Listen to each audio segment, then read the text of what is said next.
What's up, everybody? Welcome back to my Dark Souls Remastered 100% walkthrough. So in the last episode, I mentioned we would be headed towards the Duke's Archives, but there's actually a couple things we have to do to prepare for that. So we're going to spend this episode doing that, and we'll make it to the Duke's Archives proper in the next episode, just because I want to keep all of the Duke's Archives confined to its own episode. So those of you who just want to follow along with the individual levels, it'll be easier for you to do that rather than having to skip through a video to get to a certain area. So this video might be a little bit shorter than usual as a result, but we'll see. We'll see. So what I'll do is I actually want to... I'm going to go on and level this bonfire up to 20 because... it'll just help us. And where are my humanities? There they are. It'll just help us a little bit. I think I gotta use 3 of them because I gotta get human first. It'll help us. And as I said, when we go into New Game Plus, because we will have to go to New Game Plus and New Game Plus Plus to get platinum in this game, to get all the achievements. The bonfire kindlings carry over, so we're not gonna have to rekindle bonfires. Like if you kindle a bonfire to 20 in our base game playthrough, that's gonna carry over to New Game Plus as well. So definitely will be worth it, as this is a very, especially towards the beginning of the game, it's a relatively central bonfire location. So what we're gonna do now is we're going to head down to Darkroot Basin. And if you remember when we were there before, and I mean, we're talking like at the very beginning of the game, there's this big Hydra there that we ignored in the beginning. So we're going to go kill it. And then there's something that we have to do. And what this is going to do is it's going to trigger a series of events that will allow us to access the DLC area of this game. Now, if you're playing Dark Souls Remastered, the DLC, well, or what was formerly known as the DLC of this game, is just baked into the game. You don't have to worry about purchasing anything extra. Now, if you're playing on base console, PC, original version of Dark Souls, then yes, this will help you access the DLC area, but only if you've paid for the DLC. Again, if you're playing Dark Souls Remastered, the DLC is part of the package. You don't have to buy anything extra, but this is what was the DLC area of the original Dark Souls. And so there are a few things that you have to do to unlock it. And so that's what we're going to do now. And one of the things that you have to do to unlock it is actually in the Duke's Archives. But to experience that event in the Duke's Archives, you have to do this first. So that's why we're doing this prior to going to the Duke's Archives. Because, of course, this is a 100% walkthrough. We will be covering all of the DLC. Now, I will say that there are no trophies related specifically to the DLC. There are some extra bosses and some, of course, some new areas, but there are no trophies that are specific to the DLC content. But we will be covering it in full, of course, as with everything else. So these crystal golems we can kill in one hit. The only problem is that the Hydra is back there, and he's going to be shooting these water blasts at us. And if we run up and try to fight him now, the crystal golems can sneak up behind us. But you see that his water attack actually hurts them too, so that's at least to our benefit. Oh, we both missed. We missed each other. That's fine. Yeah, these guys are relatively weak compared to our current level. So the way that you fight the Hydra, run up with your shield out. When you get close enough, he's gonna try to like bite you with his heads, and that's when you chop his heads off. And this guy, I mean, he's, especially at our level, he's a bit more bark than he is bite. You can get the knight's armor there. And you want to make sure that you don't go up too far, because you see we're standing on flat ground. But if you go up too far, there's kind of a cliff, and if you fall off that cliff, it's an immediate death. I'll kind of show you the barrier line, but just make sure for now that you don't go too far up, because otherwise you will fall and you will die. But just chop these heads off one at a time. And you see we're doing damage to him. We are chopping his heads off. We got 3 of his heads. I don't think you technically have to cut all of his heads off. I just think you have to deal enough damage to him to kill him.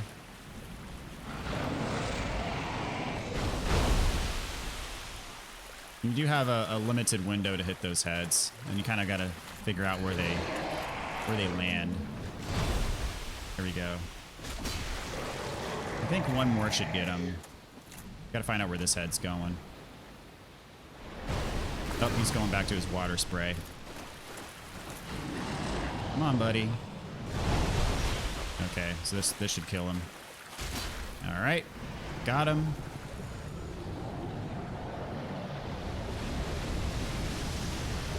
Okay. So we got the Dusk ring as well as a dragon scale, I believe. The Dusk ring, what does that do? Grants extra magic castings but halves HP. So mainly for magic users. I don't know if it's really worth the trade-off. Probably not. I'm going to put the rusty iron ring back on so we can move freely in this deeper water. Go. You see how, if you look carefully, you see how there's kind of there's like a cliff, a sheer cliff. If you fall off the edge there, that is what I was talking about before. That's an instant death. So where we want to go now, it's kind of over here towards, the rocks over here. And there, if you go too far that way, there is that cliff side, so in the water. So make sure you kind of stick to the wall. For this next part, in order to get, there's an enemy here that we need to spawn, and in order for it to spawn, I believe you have to quit and reload after killing the Hydra. So we killed the Hydra, we're gonna quit and reload.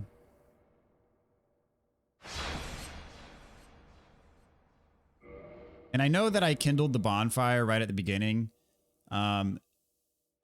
Assuming you followed along, you should be fine as long as you didn't die to the Hydra, but for this part, you're gonna need to make sure that you're in human form. So here, since we quit and reloaded, there's this golden version of the crystal golems. Now you want to make sure that you don't spam your attacks, because when you kill it, an NPC is going to spawn, and you want to make sure that you don't accidentally hit the NPC. So just do one hit at a time. Don't spam your swings, because you want to make sure once you get the kill shot, you don't accidentally swing again and hurt the NPC. So this is Dusk. So, 'tis thou who rescueth me. She is the princess of Oolacile, I believe. I am Dusk of Oolacile. I cometh from an age long before thine. So, before I disappear, my home, Oolacile, is the home of ancient sorceries. My hope is to pass this profound knowledge to... Would this be of assistance to thee? Say yes. My heartfelt thanks. I am pleased beyond words. Then I shout, engrave my signature. If thou art in need, pray summon me from my signature. It seems that my time is done. May the great flames guide thee. Okay. So the reason why I said that you need to be in human form is because she is now available. Like, she has a summon sign down over here. And she is not a typical summoned, like she doesn't join your party to fight anybody, but when you summon her, she turns into a merchant. And she does sell some sorceries that are required for the sorceries trophy. Now I mentioned when we were in the area where we fought Sif that there's a way that you can get up there without using the Crest of Artorias. Climbing this ladder is how you would get up there without using the Crest of Artorias. But as I said, it's better, in my opinion, better to use the Crest of Artorias because you have a bonfire that's close by that door. Whereas if you go up that ladder, you're pretty far away from the closest bonfire. So here is Dusk's summon sign. You actually need 18,000 souls to purchase all of her spells. So I'm going to go ahead and consume some soul items to get those. Let's see, I've got 79, so I use like one of these, and then I'm going to need another like 10,000 to get to 18. I believe it's 18,000 you need to purchase all of her spells. So Soul of the Hero should work for that. And we are going to purchase all of her spells because again, it is required for the Sorceries trophy.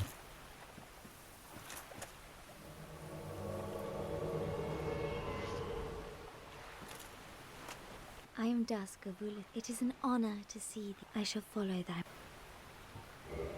You get the proper bow gesture from her. For a very long time, From my home I was taken.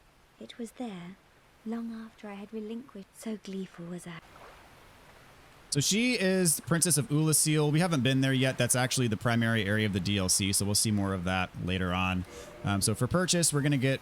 She sells her catalyst, and then she sells these spells as well. Again, total of 18,000 souls. There are some useful ones like Cast Light. You can use that instead of using a Skull Lantern or a Sunlight Maggot helmet. Repair, this will repair your weapons. Hidden Weapon, this is mainly for PvP. It'll hide your weapon so your opponent can't see what you're using. So we're going to purchase all these because again, they are all required for the trophy. If thou art in need, pray summon me. I only wish to be of some. May the flames. Okay, so now that we've rescued her from the golden golem, there's going to be something that we can do in the Duke's archives now that was not available before. We're going to use a homeward bone, go back to Andre's bonfire. And what we're going to do now is fight those Titanite demons at the bottom of Sin's Fortress that we kind of put off momentarily because they were too hard at the time being. And I told you we were going to come back and get them. I feel like this is as good a time as any to do it. So we're going to do it now.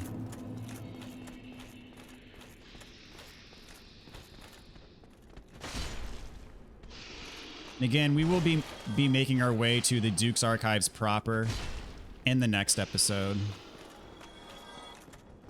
And getting through the bulk of it is probably going to be split into 2 episodes, though, because the Duke's Archives is very large. And so I think it's going to be split into 2 episodes, but it'll be good. There is a reason why I say the Duke's Archives for last, though, because it is a very difficult area. And lots of challenging enemies. So I still got the rusty iron ring on, so I can run freely. My movement is not restricted at all down here. And I think that is pretty important because fighting these Titanite demons is a bit tricky, especially because there's 2 of them. So you want to lure this one back a little bit so that way you don't accidentally aggro the one that's back at that wall, because fighting 2 Titanite demons at the same time is bad news indeed. So would not recommend it. So I'm going to use combustion on this one, and I'll use my fireball on the other one. I am staying unlocked. I feel like it's easier to roll away from their attacks if you're unlocked. Especially that jump attack that he does. That jump attack is nasty. For a lot of their attacks, I try to block as well. And we've fought enough of these by now to kind of know the routine. I'm gonna just top off my health. I don't really need to, but better be safe than sorry. I've got enough Estus flasks. I'm not really worried about running out. Okay, now that I've run out of combustion, just gonna get him with sword attacks for the rest of the way. A couple more hits should get him. Oh, I took a shot there, but that's fine. All right, he's dead. All right. And he dropped the Titanite catch pole. Okay. Somewhat of a divisive weapon. Some people have varying opinions on it. I actually like the Titanite catch pole. Others don't. I think it's a fairly fun weapon to use, mainly for its jump attack. The jump attack is really good. But it's not nearly, like, as far as raw damage output, it's not nearly as, dang it, it's not nearly as powerful as the Zweihander. And it doesn't have like the stun locking capacity, but it does have a lot of range, and it's a much faster weapon, so you can get more attacks in a shorter span of time. Oh, that was bad. Almost deadly.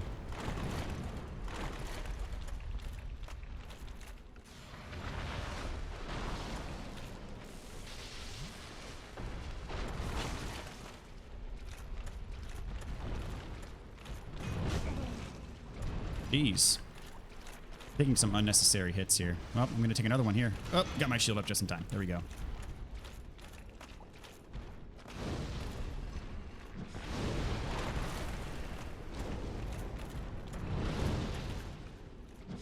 Ah, he keeps jumping at, like, the worst time. He did it again.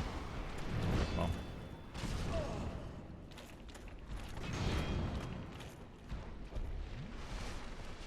You gonna jump?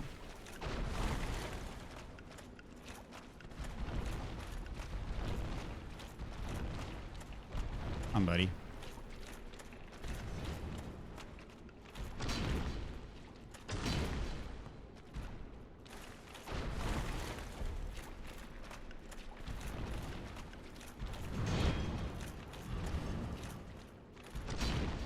And I think, unless I'm misremembering something, I think this is going to be the last Titanite demon that we kill. Again, the one in Lost Easelith does respawn. That's the only one in the game that respawns. He actually, like, I had my shield up, but he got me with the back of his weapon there. Did quite a bit of damage. Come on, buddy. Stay still.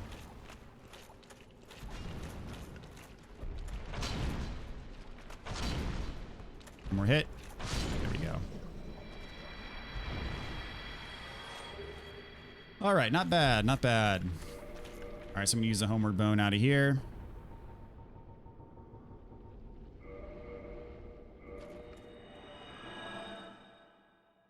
And we're gonna warp back to Firelink.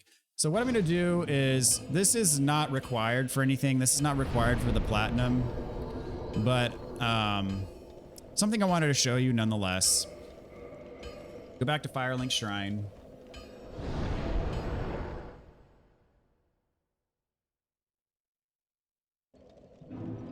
And we're going to go back to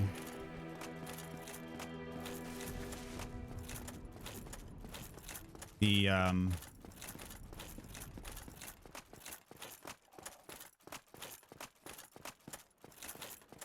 Undead Asylum. First, we're going to make a little pit stop, though. We're going to talk to Rhea.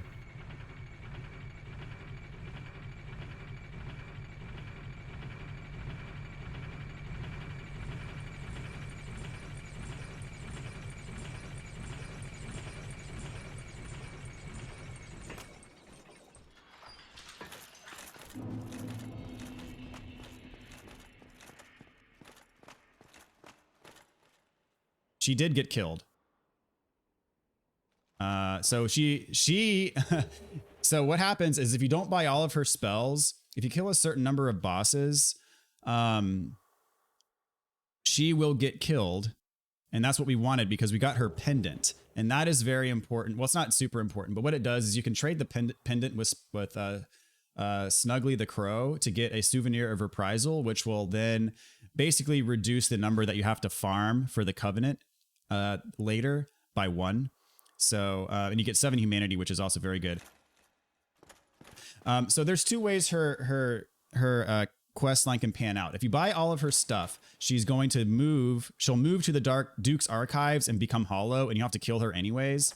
But if you kill her there, you don't get her pendant. You get her talisman instead. So what happened there was Petrus down here, the cleric, actually ended up killing her. And so if you kill him, you get her talisman. So doing her questline this way, you get her talisman anyways by killing Petrus, because Petrus killed her. He'll deny it, but he killed her. Or I don't know if he, I forget if, we'll find out. I forget if he denies it or not, but he did kill her. And the evidence for that is when you kill him, you get her talisman. But doing it this way, you also get the pendant, which, as I said, you can trade for a souvenir of reprisal, which saves you a little bit of farming if you're going for the Covenant upgrades, which we're going to need to do later for one of the achievements. So let's talk to him. I've become separated from my lady. Oh, have you? I've scoured near and far. Oh, no sight of her. Huh. Where could she have gone? Where could she have gone? To think I swore to protect you with my life. Yeah, about that. Whoops. About that. No. You dirty freaking liar. You have her talisman. And I think if you go to Oswald, he like the guy by the bell gargoyles, he will explain what happened in some manner. So what happened was Petrus did kill her. And so doing the questline this way by not buying all of her stuff, we get her 7 humanities, we get the pendant, which we would not have gotten otherwise if you do her quest all the way through. If you buy all of her stuff, you don't get the pendant that way, and we still get her talisman by killing Petrus, who killed her. So, all in all, definitely worth it. And if you ended up buying everything from her and she didn't move, then you're going to see her hollowed form in the Duke's archives, and you're going to kill her there, and you're going to get the 7 humanity and the talisman, but not the pendant. So, we're going to go back to Undead Asylum.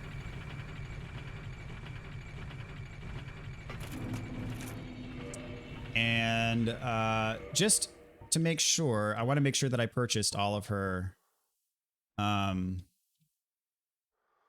stuff. So Rhea, so we need Great Heal Excerpt. These are all miracles.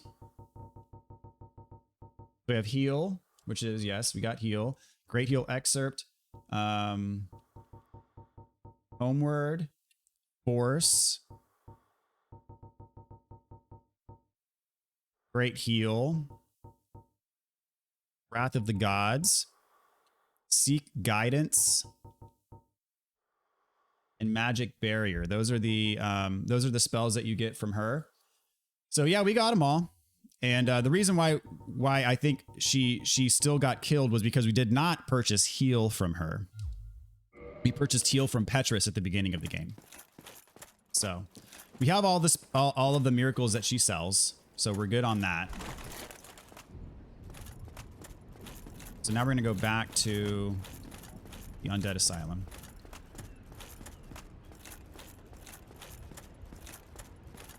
We're going to do some trades with Snuggly. We're going to trade that pendant to get a souvenir of reprisal. And again, that'll save us one that we would have to otherwise farm. We're also going to trade our Sunlight Maggot helmet, which we don't need anymore, to get the Old Witch's Ring.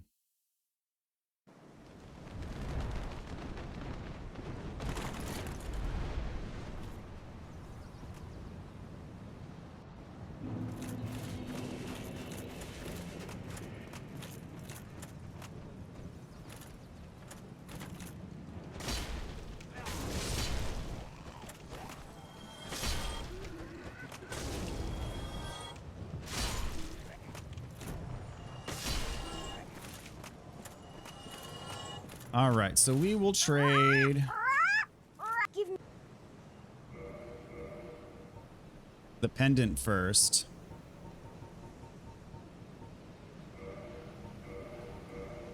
Says no effect. What we need to do is drop it, quit the game, and when we reload, then our traded item will be in the nest. You, give me. So here we have our souvenir of reprisal. And what we're going to do now is we're going to trade the Sunlight Maggot. Now, there is a spot later on where we do need something that emits a light source. So before you trade the Sunlight Maggot, make sure you still have one of your Skull Lanterns left. If you don't have a Skull Lantern, I would suggest not trading the Sunlight Maggot here. In fact, I'm going to show you, I mean, the reward is not that great. I'm going to show you exactly what it does. So if you watch the rest of this episode, you're not going to need to do it yourself to see what it does.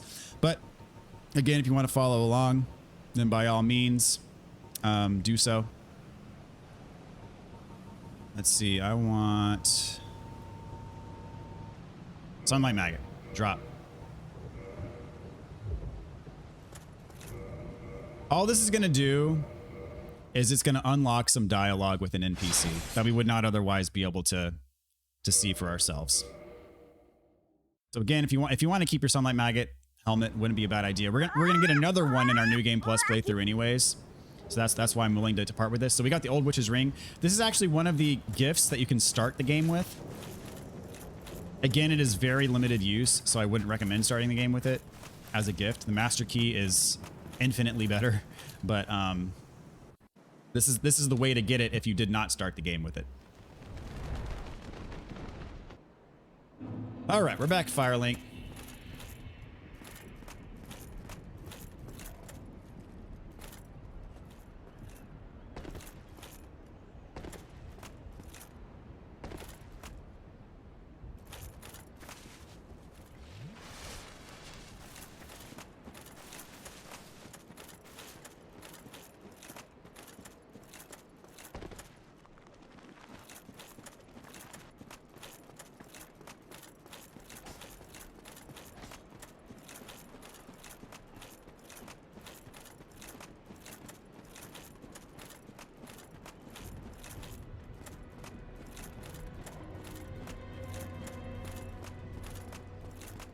So now we're going to warp to...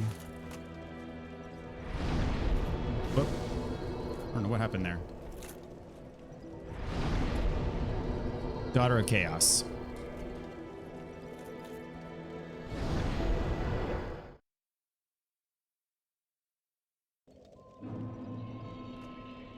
And again, if Rhea is still there for you for some reason, even if you did exactly what I did, in order to get her to progress, you're going to need to buy all of her miracles, the remaining heal miracle that we didn't buy from her, and you're also going to need to buy her divine blessings as well. And that's what will get her to move to her next location if she's still there. Hopefully it played out exactly like it did for me. But if it didn't, she'll move on to the Duke's Archives as soon as you buy her all of her miracles and her divine blessings. So what we're gonna do now is throw on the old witch's ring.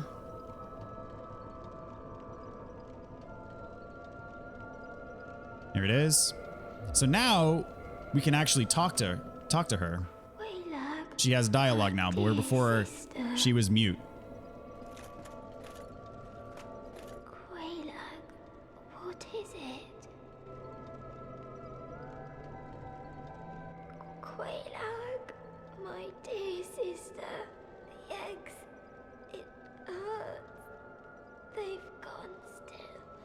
I am afraid it may be too late. I am so sorry. You can tell she's very sickly, and she's talking about these eggs that are around here. You know, she's like infected. If you rest at the bonfire, it'll change her dialogue up a little bit. Oh, my dear sis, don't mind me. Doesn't hurt too terribly. My dear sister, you know, I still remember. But you can see the fate of the Daughters of Chaos. It pretty much for all of them resulted in some form of pain and agony. So she thinks Quelaag is still alive, of course, which of course, as we know, is not true. We talked to him. Oh, hello, but don't neglect. In all honesty, I am envious. What comfort can I offer? So he doesn't have the ring that we have, so he can't even speak to her. Worse than undead. We are diseased and unwanted, like the grime of the great swamp. But my dear fair lady, she cried for me and swallowed the great blight pus, despite Mistress Quelaag's orders to the contrary. So she was like one of the only people who had pity on these poor creatures, and as he said, against the advice of Quelaag, she would actually suck their pus to make them feel like to ease their suffering, and that's what put her in this state where she's now sick because of it and can't recover. And so that's the state of affairs. So pretty horrible situation overall. She is in immense pain and suffering. This guy, you know, can't even talk to her, but knows that she is kind and generous and willing to help his kind. She thinks Quelaag is still alive. We know Quelaag is dead. We know her brother, the Ceaseless Discharge, is dead. We know that her mother is dead. We know that her other sister abandoned her whole family. She herself is in an immense pain and suffering. I think it's in our best interest to put her out of her misery, wouldn't you say?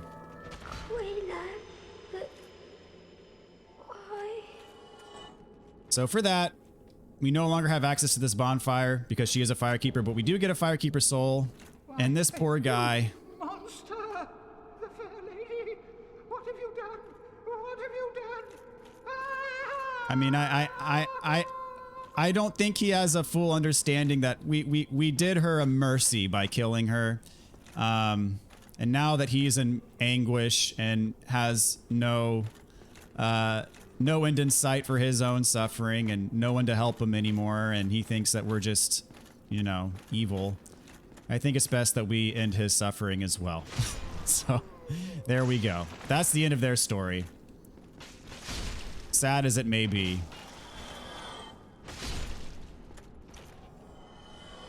But that is the bonfire. We can't light it anymore, but I want to pick up. There we go. We got 2 egg vermifuges. I would say that about. I didn't mean to do a gesture there. That was. I don't know why I just did a gesture there, but anyway. That, I would say, about wraps up Dark Souls in a nutshell.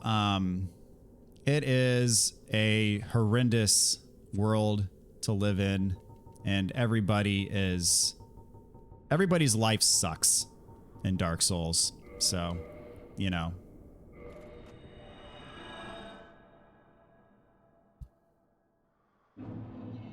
I don't know why it's warping me back here, so I'm gonna have to go up to this bonfire. Just a little bit ahead to get back to Firelink. But anyway. So yeah. Very sad all around. But again, I think we put an end to some people's misery and suffering, and probably for the best. So I'm going to throw my regular ring back on. And again, that's why I said it's not necessary for you to get the Old Witch's Ring. All the Old Witch's Ring does is unlock the dialogue that we just witnessed. And we're going to warp back to Firelink.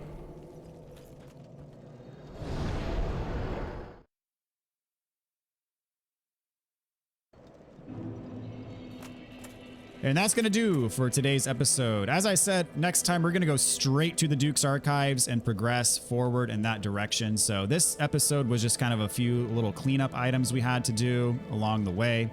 The really only necessary thing that we did as far as story and achievements and things like that are concerned, and as far as, you know, unlocking all of the areas of this game, is when we free Dusk from that crystal golem. Because if you don't do that, you're not going to be able to access the DLC area later. And freeing Dusk from that golem does unlock an event in the Duke's Archives, which you'll see in the next episode, that we wouldn't be able to do had we not done that first. So anyways, looking forward to getting into the Duke's Archives next time. Thank you guys for watching, and we'll catch y'all then. Take care, everybody.